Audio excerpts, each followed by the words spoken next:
Hello my soldiers, welcome to my YouTube channel. तो आज हम लोग फिर से कंटिन्यू करेंगे सीरीज को अपनी।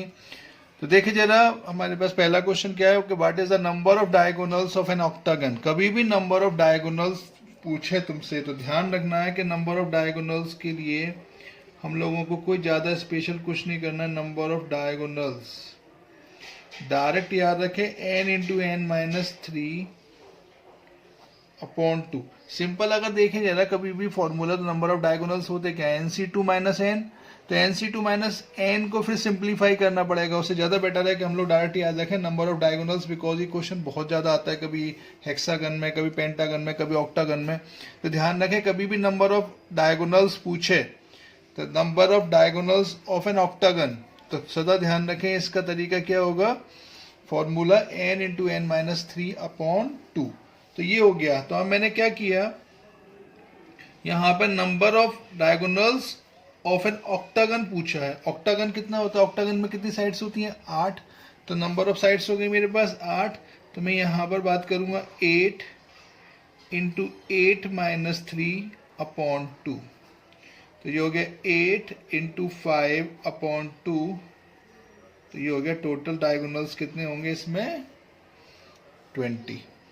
तो 20 डायगोनल्स इसमें बनेंगे। आई थिंक ये समझ में आया होगा, बहुत ही सिंपल क्वेश्चन है। तो कभी भी आ जाए हेक्सागन, पेंटागन, ऑक्टागन, कुछ भी आ जाए तो फॉर्मूला याद रखो, n into n minus three upon two. इस फॉर्मूले को दिमाग में रखना है। Next question, if a set contains 3 elements and another set B contains 6 elements, then what is the minimum number of elements that A union B can have। देखो, कभी भी ए यूनियन बी में नंबर ऑफ एलिमेंट्स पूछे जाए तो minimum और maximum दो ही चीजें पूछ सकता है, बीच में कभी नहीं पूछेगा।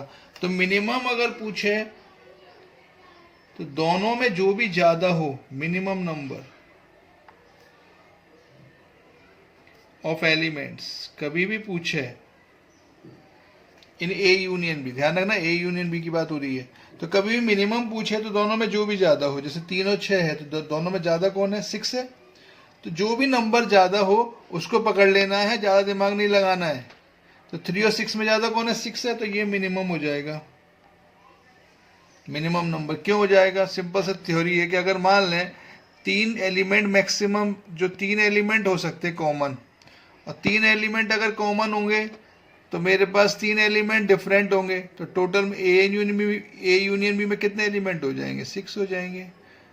दूसरा केस क्या हो सकता है, 2 एलिमेंट कॉमन हो सकते हैं, 4 डिफरेंट हो सकते हैं। 2 एलिमेंट दोनों में कॉमन हो सकते हैं और 4 डिफरेंट हो सकते हैं, तो 7 केस हो जाएंगे। एक एलिमेंट कॉमन होगा, 5 डिफरेंट हो जाएंगे, तो यहां से 2 हो जाएंगे, तो ऑब्वियस सी बात है 8 एलिमेंट हो जाएंगे। तो अगर कभी भी मिनिमम पूछे तो दोनों में जो ज्यादा हो उसको लेना है, और अगर इसमें मैक्सिमम पूछे, कभी कभी ये भी क्वेश्चन बनता है, तो maximum number of elements in A union B, तो क्या करना है, सिंपल एक तरीका, दोनों को प्लस कर दो बस, और कुछ नहीं करना है। सिंपल डायरेक्ट, जितना भी दिया हो, 2 8 दिया हो, 3 6 दिया हो, 5 4 दिया हो, कुछ भी दिया हो, उससे कोई फर्क नहीं पड़ता। मेथड ध्यान रखो, मिनिमम में जो बड़ा हो नंबर और मैक्सिमम में दोनों को प्लस कर देना है। तो 3 + 6 कितना हुआ, 9। तो मैक्सिमम पूछेगा तो आंसर होगा 9, मिनिमम पूछेगा तो आंसर होगा 6। नेक्स्ट क्वेश्चन, नेक्स्ट क्वेश्चन क्या कह रहा है, ये क्वेश्चन की कैटेगरी बहुत अच्छी है। If x plus a plus b plus c equals to 0 then what is the value of x plus a b c। Determinant की वैल्यू पूछिए।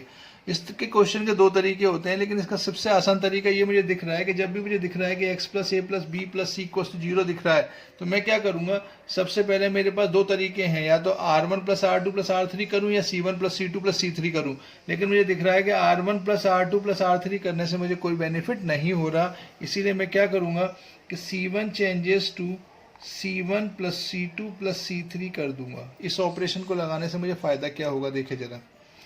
इस ऑपरेशन को लगाने से ये हो जाएगा कि ये बन जाएगा x plus a plus b plus c, बाकी एज इट इज छोड़ दो, x plus a plus b plus c, x plus b और c, ये भी हो गया x plus a plus b plus c, b x plus c। इस determinant की वैल्यू पूछिए। अब तुम लोगों को ये मैं पहले पे तुम लोगों को ये पैसे पता होना चाहिए, ये वो चीज़ तो कि यहाँ पर मैं अक्सर ये क्लास में बताता हूँ कि x प्लस ए प्लस बी प्लस सी दिया हुआ है। अब किसी भी पर्टिकुलर रो में हो या किसी पर्टिकुलर कॉलम में हो, मैट्रिक्स में जब भी हम कोई एलिमेंट कॉमन लेते हैं तो पूरा कॉमन आता है, वो पूरे मैट्रिक्स से कॉमन आता है। लेकिन जब डिटर्मिनेंट में बात होती है तो किसी पर्टिकुलर रो से कॉमन आएगा या पर्टिकुलर कॉलम से कॉमन आएगा। तो मुझे यहाँ पर दिख रहा है कि ये C1 जो रो है, C1 जो कॉलम है, उस कॉलम में मुझे क्या कॉमन दिख रहा है, x प्लस ए प्लस बी प्लस सी कॉमन दिख रहा है। तो मैंने कहाँ से कॉमन लिया, ये कॉलम C1, ये C1 कॉलम है, C2 है, C3 है। तो C1 कॉलम से मैंने x प्लस ए प्लस बी प्लस सी कॉमन ले लिया पूरा। डिटर्मिनेंट में ध्यान रखेंगे पर्टिकुलर रो से या पर्टिकुलर कॉलम से ही कॉमन आता है। तो यहाँ से मैंने कॉमन लिया, तो यहाँ पर क्या बचा, ये बचा b, नहीं यहाँ तो बचेगा, यहाँ बचेगा b, यहाँ c, यहाँ 1, यहाँ x प्लस बी, यहाँ c, यहाँ 1, यहाँ b, यहाँ x plus c। I think ये चीज़ समझ में आ गई होगी, और अगर ये समझ में आ गया तो क्वेश्चन का काम खत्म, बाजे बज गए। क्योंकि x प्लस ए प्लस बी प्लस सी की वैल्यू कितनी दी है हमें, x प्लस ए प्लस बी प्लस सी की वैल्यू हमें दी है 0। तो 0 इंटू डिटर्मिनेंट, चूंकि नंबर होता है, कांस्टेंट नंबर होता है, तो 0 इंटू कुछ भी ऑलवेज 0, बिकॉज ये 0 है। 0 इंटू कुछ भी मैं करूंगा तो ऑलवेज रिजल्ट क्या आएगा, 0। Therefore the answer is 0। I think ये समझ में आया होगा।